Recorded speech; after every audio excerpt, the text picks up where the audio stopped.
महापर्व महाकुंभ जो 12 साल में आता है, इस बार का महाकुंभ बड़ा दिव्य भव्य के साथ में रहा और हम साधुवाद देते हैं हमारे प्रधानमंत्री से के सानिध्य में रहते हुए मुख्यमंत्री जी आदित्य योगीनाथ जी ने संतों के प्रति, भक्तों के प्रति व्यवस्था में इतना सुंदर व्यवस्था था, उसको हम आस्था के रूप में क्या कहें। हम तो कहते हैं जितने सनातनी लोग हैं सबसे आप पूछिए, कोई किसी के मुंह से ये शब्द नहीं मिलेगा कि कोई व्यवस्था में कमी था।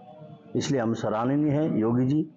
इसी तरह आप जो है धर्म परायण होकर के देश के निमित्त अपने सनातनियों को उजागर करने हेतु आपने व्यवस्था किया, आपको बहुत बहुत साधुवाद देते हैं। बिल्कुल, ये आपने बहुत सुंदर कहा कि इतने पब्लिक के लिए इतना सारा व्यवस्था करना। हम तो कहते हैं योगी जी के हृदय में बैठ करके परमात्मा ने उनको प्रेरणा दिया और ऐसा व्यवस्था करने के लिए उन्होंने नियुक्त किया, और फिर भी हमें कुछ ऐसा नहीं लगा कि वहाँ पे कोई कमी रहा हो।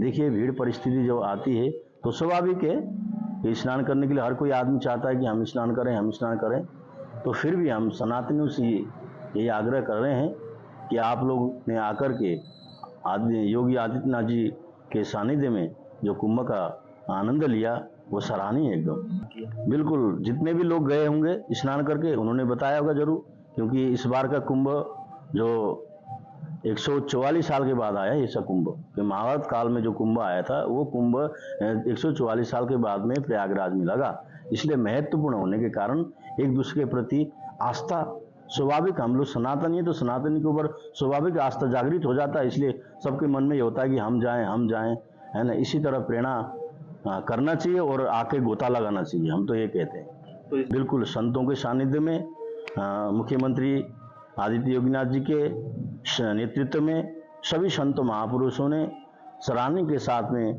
गंगा में गोता लगा करके सनातनी का उजागर किया। ऐसे भव्य दिव्य कुंभ व्यवस्था देने वाले हमारे योगी जी को हम बहुत बहुत धन्यवाद देते हैं।